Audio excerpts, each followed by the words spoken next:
Hey! Happy New Year! Very short run lang today. Tanghali na siguro mga 10 AM na. Buti na lang walang araw. Pinilit ko lang tumakbo.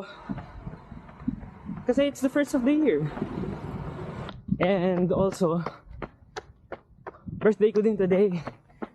Yes po, January 1 ang birthday ko.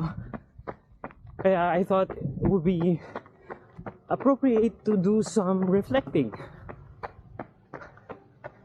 I'm thankful for another year. Thankful for another year of running. And I realized that just being able to run is something to be thankful for. But to be honest, I don't know how I'm supposed to progress. Because I got this feeling that I'm stuck.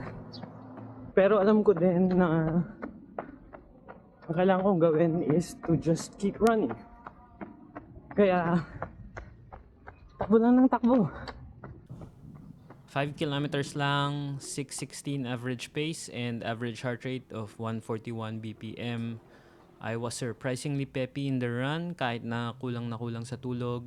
Pero I didn't push my luck. Actually nga dapat interval run ang plano ko today. Next week na lang. I'm happy nakatakbo pa rin.